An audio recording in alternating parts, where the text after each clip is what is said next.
Aloha and welcome. I'm Dr. Carlos Juarez, Director of the Research Program at the East-West Center, and it's my pleasure to welcome today's presentation on geopolitical power shifts and spheres of influence, Ukraine's victory as a positive model for Taiwan. And today we're honored to feature the Honorable Roderich Kiesewetter. He joins us today from Germany, and many thanks to our partner, the Consular Corps of Hawaii, for helping us co-host this event. I'm delighted to introduce in a moment the representative, but before we begin, a quick few housekeeping notes. There are restrooms and water fountains just down the hall on your left. We're joined today by a very large group, about at least 135 online participants.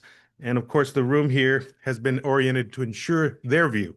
Let me now turn over and introduce essentially Dennis Saleh, Honorary Consul of the German Republic here in Hawaii. Thank you.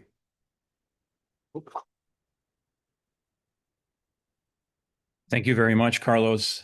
Welcome, everybody. Welcome, everybody online. Thank you so much for taking the time to discuss today's topic with one of Germany's most prolific defense security specialists. Very happy that he interrupted his vacation. He actually is here on vacation and not to talk to us. It took a lot of arm wrestling to make this happen, and we had to pry him out of the depths of the valley in Kauai, where he was hiking.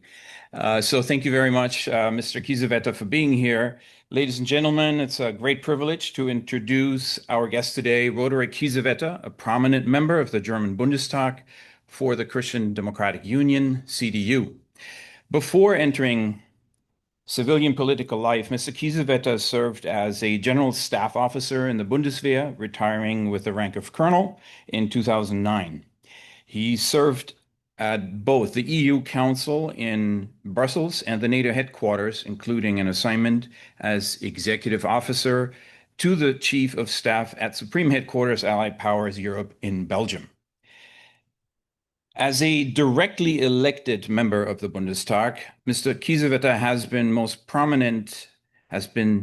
one of the most prominent voices on foreign and security policy for the CDU, Germany's ruling party. He is a member and coordinator of the influential Committee on Foreign Affairs and deputy chairman of the Parliamentary Oversight Panel.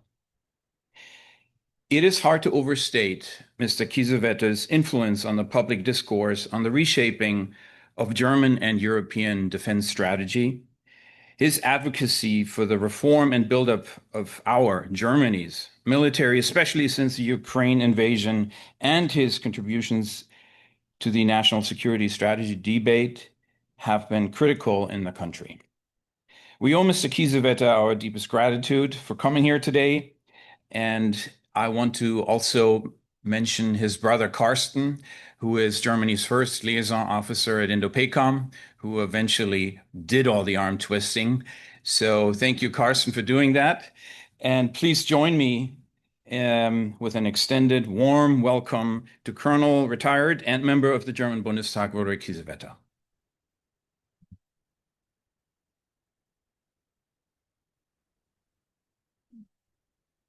Yeah, ladies and gentlemen, dear audience, dear Dennis Saleh, dear Dr. Juarez, I'm so grateful to be here, and aloha. I also express my gratitude for this excellent lay, and I feel your hospitality. I also would like to express my gratitude to be here at this very famous East-West Center, also because of the spirit which is living here and the very inspiring idea of combining Eastern and Western thoughts in the very heart of the Indo-Pacific.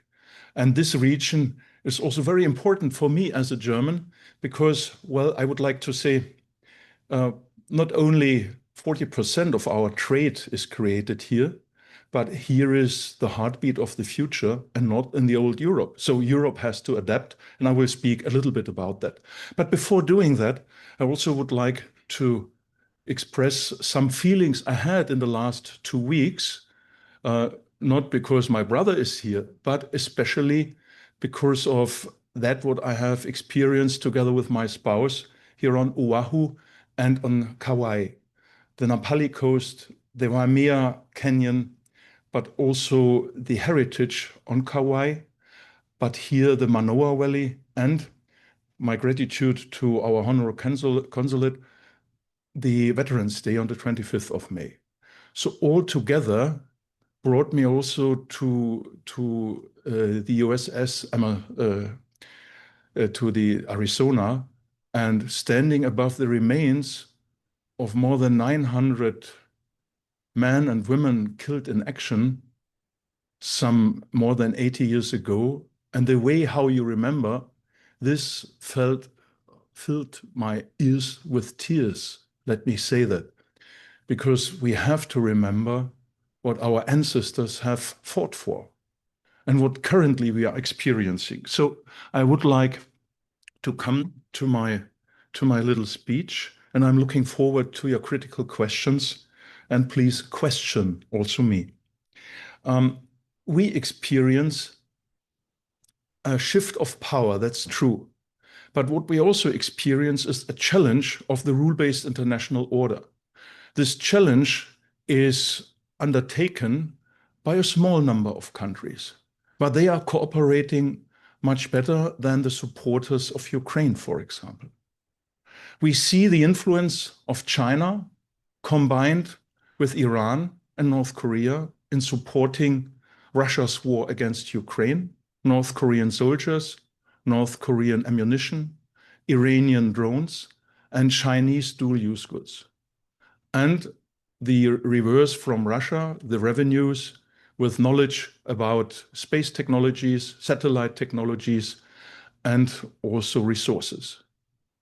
We are faced with this alliance called CRINK, China, Russia, Iran, and North Korea, a term which was created in Halifax in 2019 for the first time, not knowing that this CRINK alliance, not a coalition and not a treaty organization, but an alliance of like-minded countries, is challenging the rule-based international order in a way that we are faced with the danger of a multipolar world.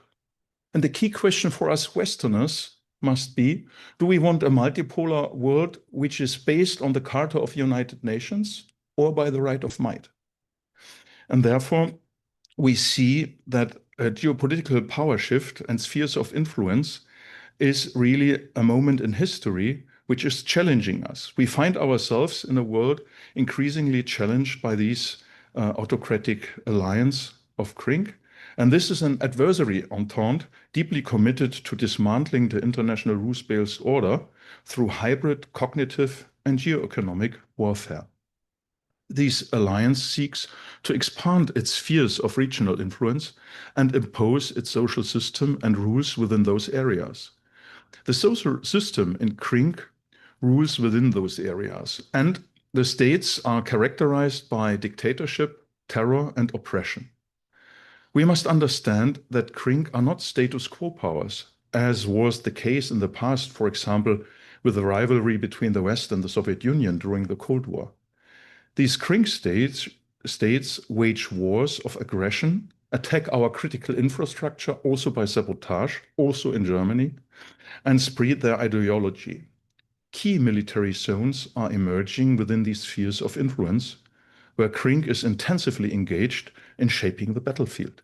In the Baltic Sea, far away from here, the Indo-Pacific, the Arctic, and the Strait of Hormuz. The CRINK states employ smart power, a combination of hard military and economic power, as well as cognitive warfare.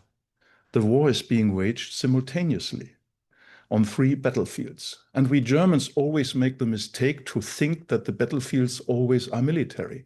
That's completely wrong. And in the sense of Sun Tzu, victory without war, we have to think about other fears. And I would like to briefly introduce these 3 battlefields. The classic military one. This includes conventional attacks as well as so-called multi-domain operations, land, air, sea, cyber, and space. And modern warfare here is characterized by 5 trends: very easy complexity, complex operations, contestments by massive amounts of material, congestion, especially overloading our defense systems, confusion. This means also the disruption of situational awareness, but also confusion of the public mindset. and commercialization, cost effectiveness, for example, the use of cheap drones, where the Gulf states now are seeing that the weapons they are provided with by the United States are much too expensive to fight against the cheap Iranian drones. Second battlefield, the civilian hybrid one. This is directly related against our society and critical infrastructure. We have had some copper diggers in Germany, which were publicly framed as copper diggers, which simultaneously destroyed 2 railroad fiber knots in Germany at the same second, and publicly it was declared these were copper diggers who were disappointed and destroyed the fiber knots. No, it was an operation by the GRU, the Russian Military Secret Service. So the central tool is the weapon of migration in Europe. Russia and Belarus are deliberately funneling migrants to European borders to overwhelm host societies, spark debates fueled by envy, and strengthen right-wing populist pro-Russian parties, beside the sabotage. In Germany last year, we had nearly 1,900 drone overflights in 1,200 incidents, drone overflights which we could attribute to Russian ships in the Baltic and in the North Sea. But we only saw them. They had sensors. Some of them only tested our awareness, but these were actual happening drone overflights and no political reaction. The third is the cognitive battlefield. This involves breaking the enemy's will through disinformation, fear, and framing, for example, winning without fighting. Russia specifically exploits the German angst regarding nuclear escalation to drive Western societies towards self-deterrence and prevent support to Ukraine. Unfortunately, we can also see from the rise in anti-Semitism and the reversal of perpetrator and victim roles in the Middle East conflict, just how effective the propaganda of Iran and Hamas and Hezbollah is. There are some countries in Europe, not only in the European Union, who have the right mindset to detect this and to discover that. The United Kingdom is one of them. The Nordic and Baltic 8, Poland. My country is in between.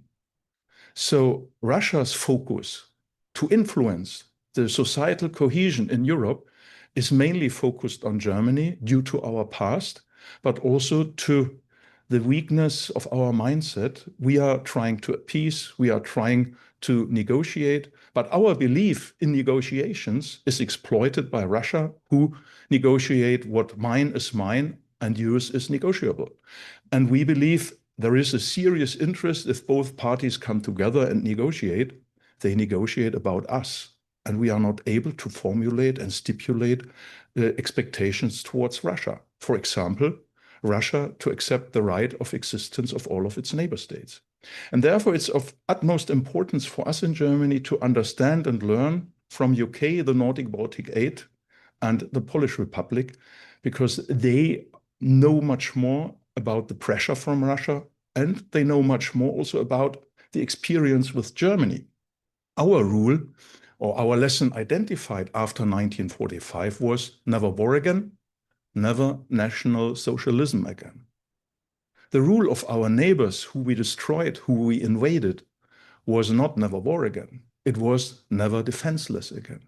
So if we Germans would adapt to modern thinking in this case, we really have to merge this, to marry this and say, if we want never war again, we never must be defenseless again.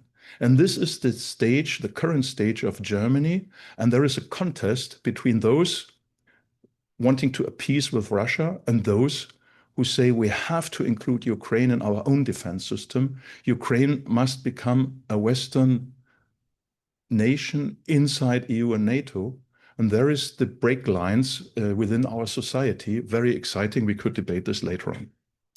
Even though China is directly involved in the wars because it trains Russian soldiers, has supplied 3 million drones and circumvents sanctions, China is the main beneficiary of the wars waged by the CRINK states.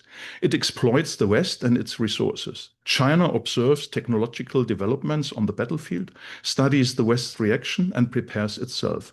It strengthens its own supply chains and creates Western dependencies on rare earth and raw materials. So I'm very grateful that also the AUKUS coalition is here present because we must be prepared to link key military zones and these three battlegrounds. War and conflict there are our wars.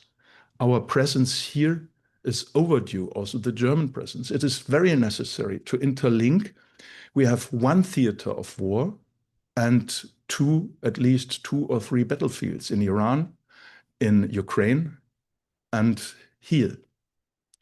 For CRINK is attacking us all, our economy in the Strait of Hormuz, our partners such as Israel in the Middle East and Ukraine in Europe, democracies like Taiwan are under threat, and everywhere.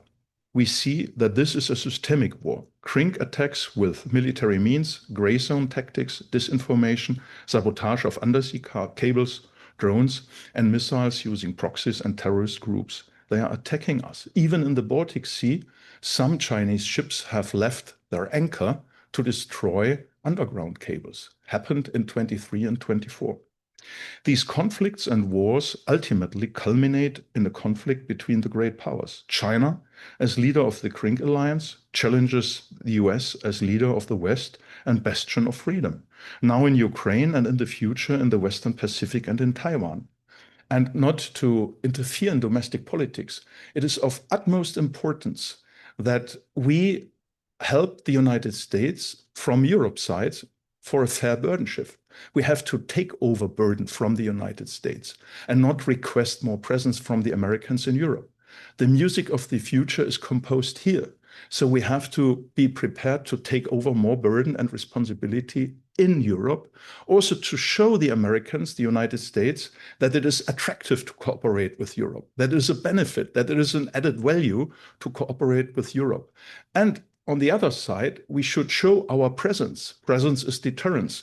Our presence in exercises, our presence also on the diplomatic side in the Indo-Pacific. As a European and a German, my attention naturally turns first to the immediate threat to Europe's security, Russia and our strong partner US. If we look closely at the geopolitical tectonic plates shifting beneath our feet, one undeniable truth emerges. We are currently witnessing the fundamental collapse of the Pax Americana. I just mentioned it. The era in which Europe could unconditionally outsource its territorial and strategic security to the United States is irrevocably over. That is no longer a pessimistic projection. As of this spring, it is our operational reality. Europe's security architecture is at risk, and a comprehensive view over the overall situation is needed to restore security. The entire European society must be involved. We need a whole-of-society approach. We have the challenge of shaping a new era in Europe. So, the US security commitments in the Indo-Pacific is really necessary. The US national security strategy and defense strategy reflect these geopolitical power shifts. The United States views the Indo-Pacific as its top priority after the homeland. Europe ranks only on place 4. CRINK leverages technological advancements and the lessons learned, including those gained from Russia's war of aggression against Ukraine. For asymmetric warfare, massive saturation attacks that overstretch air defenses, attacks on civilians and critical infrastructure, and the use of energy as weapon. So it is a war of attrition, also of mental attrition, that is also wearing down our resources within NATO. We have seen how countless Patriot missiles had to be deployed in the Middle East to protect our partner countries, missiles that are now lacking in the Indo-Pacific and in Ukraine. We have seen how Europe's maritime capabilities are limited and how we are unable to provide adequate support. Unfortunately, we have also seen how the mindset of some Europeans, including Germans, fails to grasp that the US attack against Iran also serves our European security and is very much also our war. But we have also seen the valuable contribution Ukraine can make to drone defense and to the integrated security and support of the US and its partners. And we see how China is ramping up military pressure on Taiwan, closely monitoring how and what resources the US is deploying and which ones are now in short supply. Taiwan, meanwhile, is wondering whether the US security pledge still holds.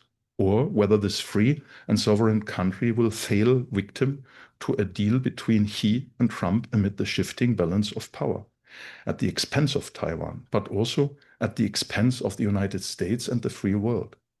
Because a blockade of Taiwan, or Taiwan being forced to become a part of People Republics of China, would be 100 times worse for our economy, semiconductors, than the blockade of the Strait of Hormuz.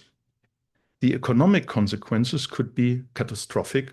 Whole economy depends on Taiwan, not only on the semiconductor industry, but also on the research for that. Let's not feed the monster. China, too, is striving for global technological leadership and an imperial expansion of its spheres of influence. China would not stop at Taiwan. A military or hybrid conflict that leads to a halt in the supply of semiconductors from Taiwan and rare earths from China would be disastrous for the Western economy. Not Western as a geographic term, but as a term also of attitude and mindset. It would also ultimately leave us defenseless militarily, if we could no longer produce anything, especially in the technological fields. Or Europe, which does not have warehouses full of missiles and drones, this would even be more disastrous for us. And also this is an argument for a closer cooperation with Ukraine. So my third point, I have 5, Europe must shape its own space. We need smart power. Faced with this predatory coalition and a retreating American guarantor, Europe must learn to assert its own geostrategic space. We can no longer afford the luxury of strategic blindness. We must awaken to the world as it is, not as we wish it to be. If we do not assert our own continent, others are filling the European space. The European Union at the mercy of Russia, China, and United States. Russia uses escalation so that we de-escalate and engage in self-deterrence. Russia escalates primarily through hybrid civil means to divert attention from its own military economic failures. Danger of that appeasement continues and it will worsen our situation. Therefore, we have to refurbish ourselves. We need a European renaissance to be attractive for a cooperation with the United States. Also to feed those forces inside the United States who feel linked with Europe and see Europe not only as a market, but also as a brother in mind, in the mindset. Or brother and sister, sorry. We must redefine our Europe in geostrategic terms. European values of freedom, self-determination, the rule of law, and liberal democracy. They are at stake. Our way of life is under attack on a massive scale in Ukraine and through hybrid and cognitive means across whole Europe. We Europeans must learn once again to defend our values, just as the Ukrainian people does every day. Europe must shape its own future. Therefore, we need smart power. What is that? It is necessary. It's the combination of military and economic capabilities, sovereignty, and the political will to act. It's a question of strategic culture and mindset. Europe has resources and economic powers, 7 times more than Russia. But it must decide how to prioritize them. Ukraine is the first priority because it is the first line of defense and deterrence against the greatest threat from Russia.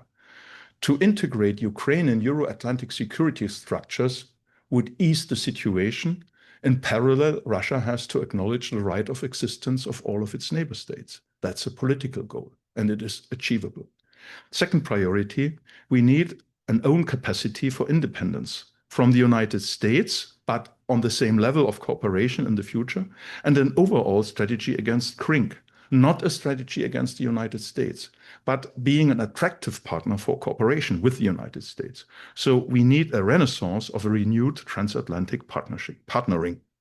The third priority is coalition of rules-based states against CRINK, like-minded countries, like Australia, New Zealand, the ASEAN states, ASEAN, for example. This all needs political will, the mindset to change. Germany is crucial as it has a hinge function in Europe, but currently Germany becomes the sick man of Europe economically, but also in our wavering positions, whether better to support Ukraine or find ways to negotiate with Russia. Necessary reforms are lacking. No change in our official support to Ukraine's objectives, and not continued appeasement. Because Ukraine still can win. Russia's war aims, the nature of war, the Ruski Mir, will not prevail. Ukraine has had weaker supporters so far. Pseudo-negotiations to pressure Ukraine because Russia cannot win militarily. And the 28 topic plan of Witkoff and Kushner from November, where they put United States in the position to negotiate between NATO and Russia, is hopefully overcome by a stronger European endeavor. However, a Ukrainian victory would be important for the European order in three respects. A positive blueprint. Politically, victory against revanchist imperial CRINK states is also strengthening Taiwan, because then there is no idea of China to exploit a defeat of Ukraine, as Russia did in 21, when the West lost Afghanistan, was weakened, Biden in his last year, 3 elections in Germany, in Italy, and in France, and Russia started the war. In the end of 21, the exercises exaggerated, and in February, the war, the full escalation started. So Russia's goal is to divide the European Union and influence states like Hungary, Bulgaria, Slovak Republic. A defeat would put an end to this, a defeat of Russia, in the sense of that Russia has to leave Ukraine and acknowledge the real borders of Ukraine. Militarily, Ukraine would deploy its capabilities on behalf of the West. And economically, the West could once again devote more resources to countering China, Iran, if Russia is defeated, but also to help countries who have a choice in Africa, in the Indo-Pacific, to make us as attractive partners available for these countries who have a choice. And we should think for these third parties with reliability, predictability, with a clear will and strong mindset, so we can be more attractive, for example, for the ASEAN states, the MENA region, and so on. This, I believe, is important to reform and refurbish the rule-based international order. In Europe, there are 5 key states we should think about. It's not the European Union alone. The European Union has to be reformed, but it will be stronger with United Kingdom, with Iceland, with Norway, with Ukraine, and with Turkey. These 5 countries bring in an added value. Turkey, the access to the Black Sea.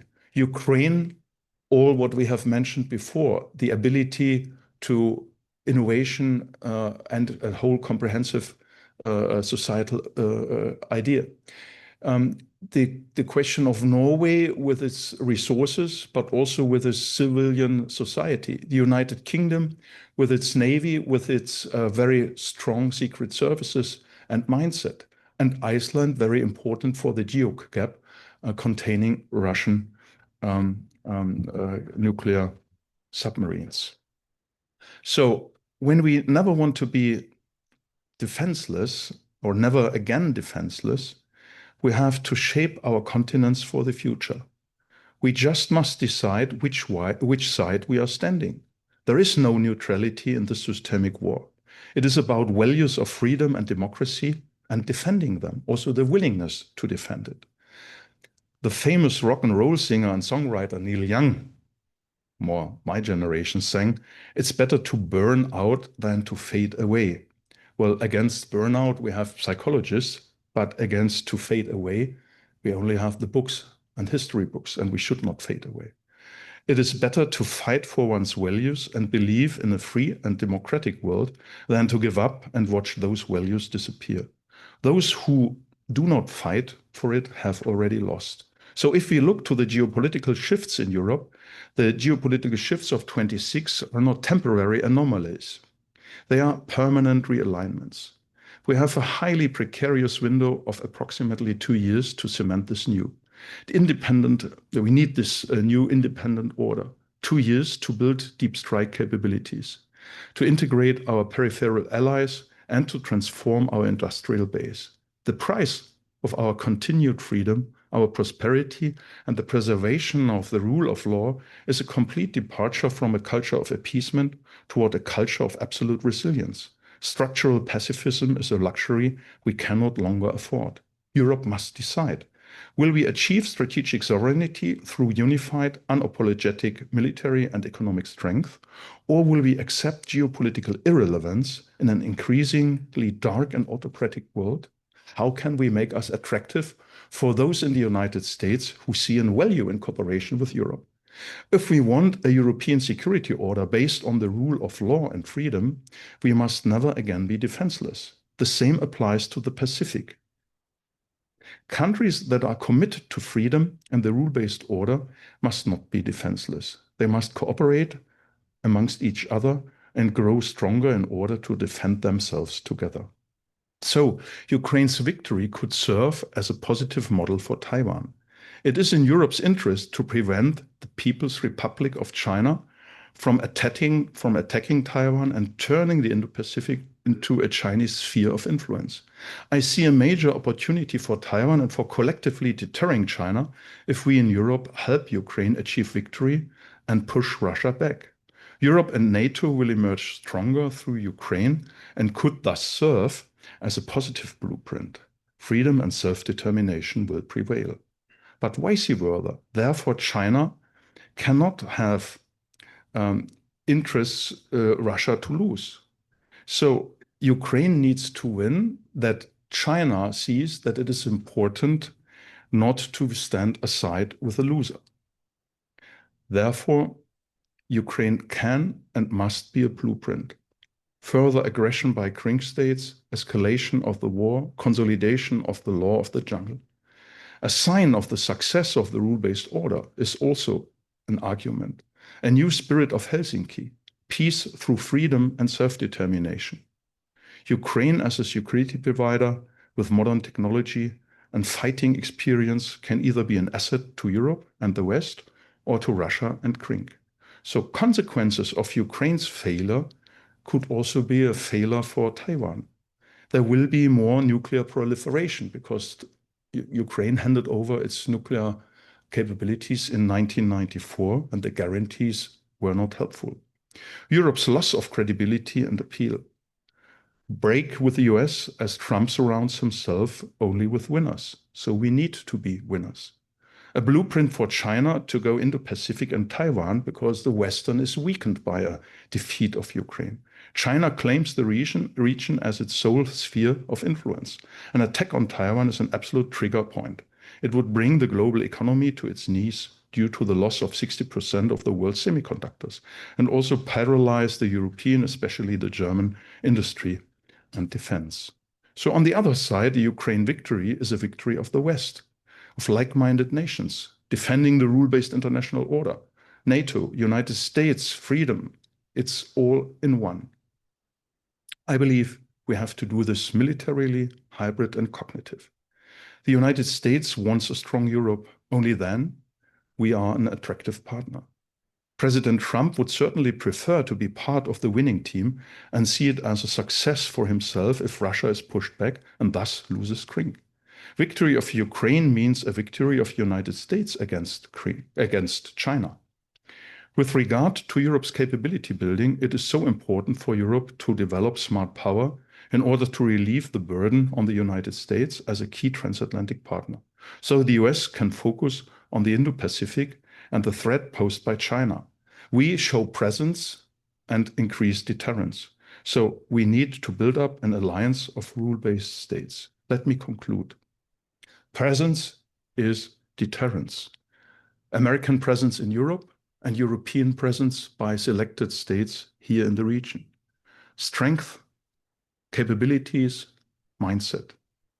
If democracies are under attack, democracies must win, cognitively, hybridly, but also militarily if there is a military war. I believe we have this strength and we have the power to shape the future. Diplomacy is effective only through strength, and strength is based on military, on economics, and on the mindset. Through deterrence and smart power, we prevent military conflicts and ensure we do not become a pawn of foreign powers. This smart determination and this mindset must be represented by all of us. It is our commitment that paves the way for a united, smart, strong international order in freedom and self-determination. It is a big responsibility. And for Ukraine, it is a burden. But it's for all of us a big chance to contain China, to help Ukraine win, and to foster the transatlantic and trans-Pacific alliances. Thank you very much. Mahalo. Thank you. Well, thank you again, Honorable Roderich Kiesewetter, for sharing your time and your expertise. Just as a final question, I want to ask if you have any closing thoughts that you'd like to share. Well, I thank you very much. I hope that you would have confronted me with more criticism and more, I would like to say, questioning whether Germany is on its right way. I believe we are. But for me, I see what you are doing together with the consulates, that you create a common spirit, a common understanding. And I would like to encourage you also to promulgate this and advertise this, not only outside of Hawaii, but to the Asian countries and to European countries. So I'm also very grateful that fellow officers are here from allied partners and friends who overcame this never defenseless again. And I believe with you together, we are never defenseless again. Thank you for the great honor of having me here. I'm really delighted. Thank you. Thank you so much. And I also want to again acknowledge our co-organizer for this event, the Consular Corps, and for the audience really joining us in this dialogue. We hope you enjoyed the presentation. Please join us for future programming. And to see what's next, you can visit our East West Center website. Thank you again and grateful for supporting this wonderful dialogue. Aloha.